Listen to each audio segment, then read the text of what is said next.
Hi, we are Christy and Philip Black, and Craig asked us to tell our story about the adoption of our oldest daughter, Kaelyn. And so we are going to try to quickly tell our story, but it's a almost 20-year story. So Kaylin is actually my biological daughter, and Philip adopted her, but she is really both of our daughters, and we've raised her together since she was 1 year old. So, and you're going to hear from her as well throughout this whole story. So, throughout our whole marriage, Kaylin had to go through some visitation and go see her biological father, and it was always challenging for her to go due to some challenges and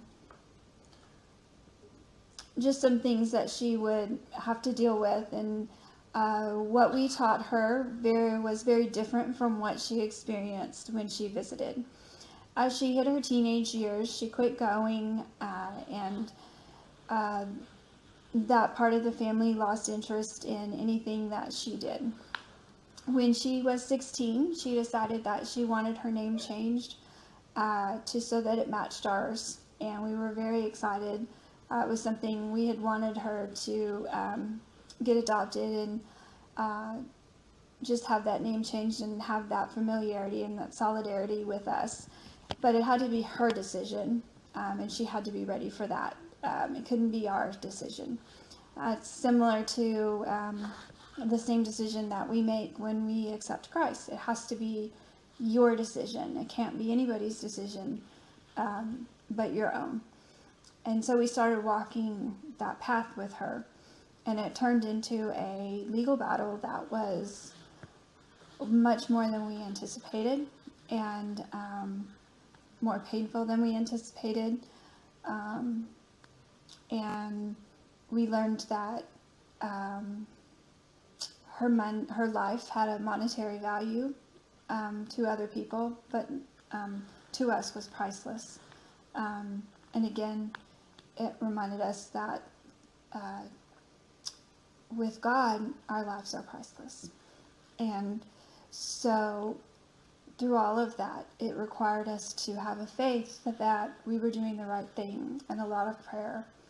And I don't think that we would have gotten through it without a lot of prayer and support from our friends and our family from church, and then just our family that we have. You want to kick in? I do. From my perspective, I came into Kaylyn's life when I first met her when she was about 3 weeks old. Christy and I were friends in college, and so we had kept in touch after college, and so I knew when Kaelyn had been born. And when she was up in the Dallas area with Kaelyn, some friends of ours, and Christy and her roommate from college, we all got together and we had dinner, so I got to meet Kaelyn when she was like 3 weeks old. Through some opportunities, Christy actually came to work at the same school that I was working at the time, and so during that time, we were able to start dating and got married while still working at the same school. And so Kaylyn was, when we actually finally did get married, she was about 14 months old. And ever since, we've been alive. So one of the greatest things that we had was family support. The first time my mother met Kaylyn, the two of them hit it off immediately, and she never had any qualms about what she was to be called. My mom was always grandma, no matter who the other biological grandmothers were. My mom took her in, and the two of them were inseparable.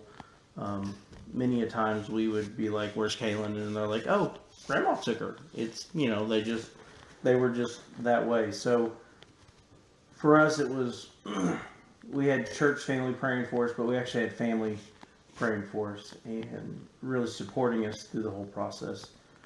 Um, as we went through the trials of um, child custody and the different things that went on with Kaelyn's biological father, it was hard for me, and I had to have a lot of faith because I really didn't have any legal status, didn't have any rights. So when the battles were going on, really all I could do was pray and support Christy and Kaelyn. I could not really actually have a primary role in the battles. So it was hard for me to have to take the step back and just be in a support role for that. So that took a lot of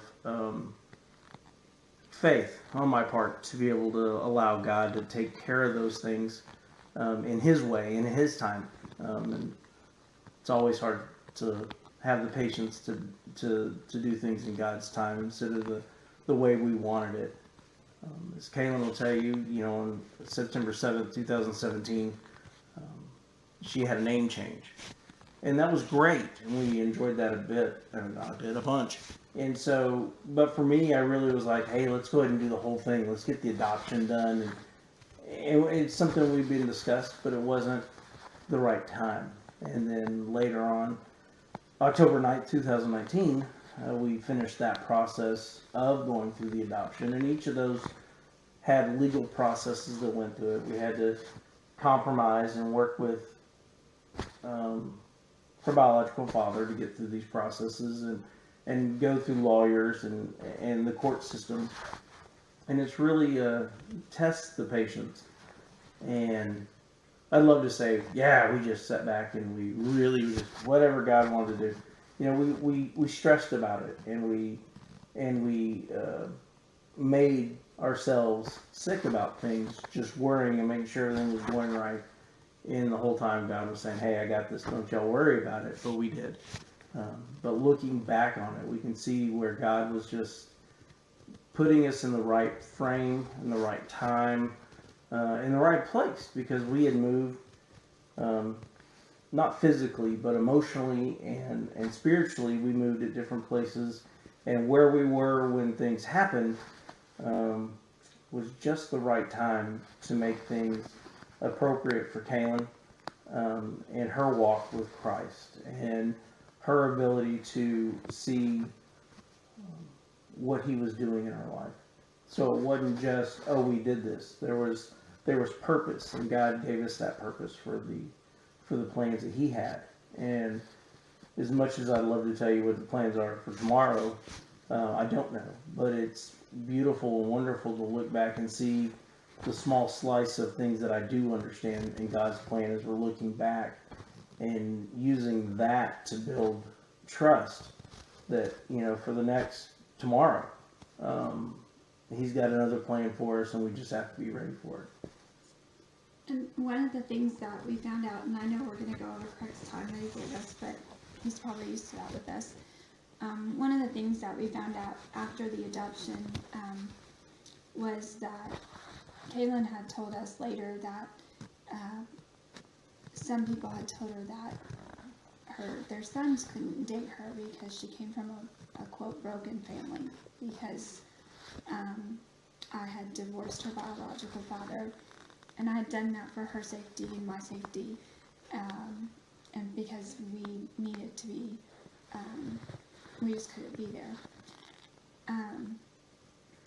And so the one thing that I really wanted to stress to you guys, that when Craig sent us this request, was that you're always good enough for who God has planned for you, no matter what. Absolutely. And when Kaelyn told me that, my heart broke. And I told her, I said, whoever God has planned for you, you're always good enough. It doesn't matter what's in your past. It doesn't matter what your parents' choices were. You're always perfect and good enough for who God has planned for you. So don't let anything that someone has said to you in the church, outside of the church, stop you from what that is. And the other thing that Kaelyn will always say now is, once you're adopted, Your parents can't disown you. And so one of the things that I had to do when Philip adopted Kaelyn was I had to adopt her too. It's one of the Texas laws. And so we can't disown her. And so one of the neat things is that we can't disown her. And once you accept Christ, he doesn't disown you. And so that's the other really neat thing about being a Christian is once you have him in your heart, he doesn't disown you. We may walk away from him, but he's always just right there whenever we turn right back around. So those are two really big things that we've also learned through this whole process. So we hope you enjoy our story, but also that you've learned something from it. And Craig always has our numbers, so if you ever need to reach out, we're always willing to be here, a place to listen or someone to talk to. Absolutely.